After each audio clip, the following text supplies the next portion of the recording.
आज के इस सेशन में हम हिंदी के बारे में पढ़ेंगे और हिंदी में कौन सा टॉपिक शुरू करेंगे, संज्ञा।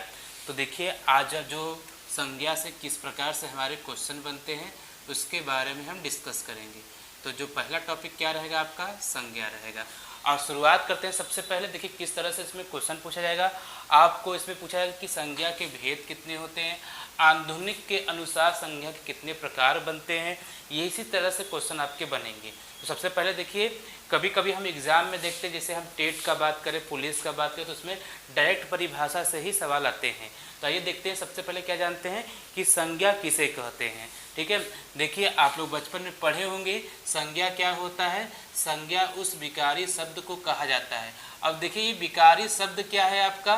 तो अगर हम शब्द की बात करें तो शब्द दो प्रकार से बांटे गए हैं।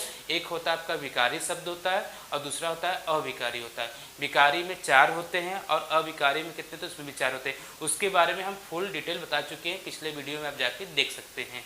ठीक है, तो आइए शुरुआत करते हैं। तो जो विकारी शब्द में क्या आता है आपका, संज्ञा आता है। तो संज्ञा शुरुआत करेंगे।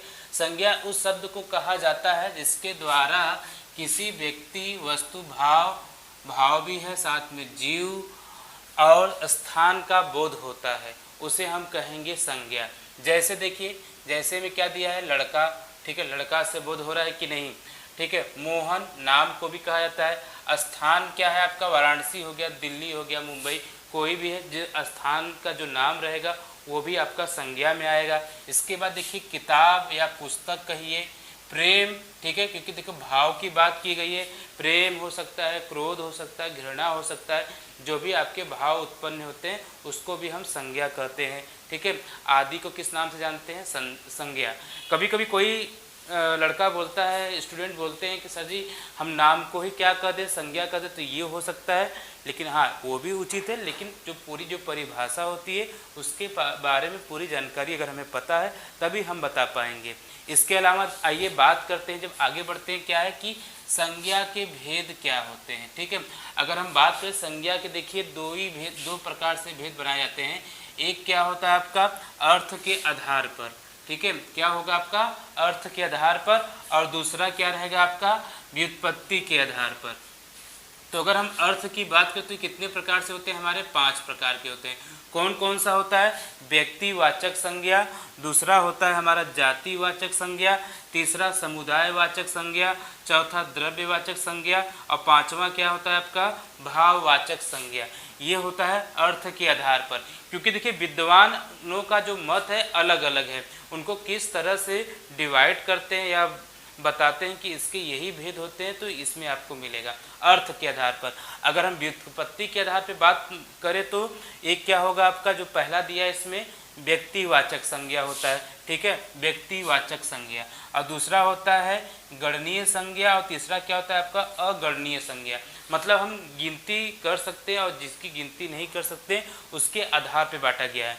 तो अगर हम बात करें तो व्युत्पत्ति के आधार पर संज्ञा कितने हो गए आपके, 3 हो गए। ठीक है, ये तो रहा आपका संज्ञा के भेद हो गए हैं। अब अगर हम बात करते हैं आधुनिकीकरण के अनुसार अगर संज्ञा की बात करते हैं वो कितने प्रकार के होते हैं, चलिए उसको हम देखते हैं। चलिए दोस्तों हम बात करते हैं आधुनिक वर्गीकरण के आधार पर संज्ञा के कुल कितने भेद होते हैं। तो आधुनिक वर्गीकरण के आधार पर संज्ञा के देखिए 3 मुख्य भेद होते हैं। कौन कौन सा होता है, तो बात करें देखिए पहला आपका क्या दिया है, व्यक्तिवाचक संज्ञा। ठीक है, दूसरा क्या है आपका, दूसरा है जातिवाचक संज्ञा, और तीसरा कौन सा होता है, भाववाचक होता है। ठीक है, जैसे अंग्रेजी भाषा में करते हैं उसी प्रकार से, लेकिन यहाँ पे देखिए जातिवाचक संज्ञा के 2 उपभेद होते हैं। कौन कौन सा, एक होता है, एक आपका होता है क जो है आपका समुदायवाचक होता है, और जो ख है ये कौन सा है आपका, द्रव्यवाचक संज्ञा है। अगर आपसे कोई पूछे कि आधुनिक वर्गीकरण के अनुसार जातिवाचक संज्ञा के कितने उपभेद होते हैं, तो 2 होते हैं, एक समुदायवाचक होता है, एक द्रव्यवाचक संज्ञा होता है। तो इस तरह से आपका क्या होता है कि सवाल बनता है। तो चलिए एक बार फिर से रिपीट करते हैं। संज्ञा की परिभाषा आपको पता चल गया है। आपसे क्या पूछा जाएगा कि संज्ञा के कितने भेद होते हैं, तो संज्ञा के देखिए 2 भेद हम बनाते हैं। कौन कौन सा, विद्वानों के अनुसार। एक बनता है आपका अर्थ के आधार पर बनता है और दूसरा बनता है व्युत्पत्ति के आधार पर। अर्थ के आधार पर हमारी संज्ञा कितनी होती है, 5 प्रकार की होती है, और व्युत्पत्ति के आधार पर कितना होता है, 3 होता है। व्युत्पत्ति के आधार पर कौन कौन सा, एक जातिवाचक, गणनीवाचक और अगणनीवाचक।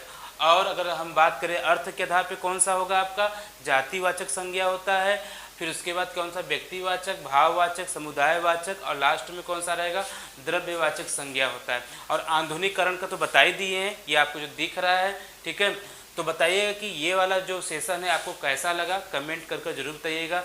यदि आपने चैनल को सब्सक्राइब नहीं किया तो सब्सक्राइब कर लीजिए ताकि आपको नोटिफिकेशन मिलता रहे। जय हिंद, जय भारत, धन्यवाद।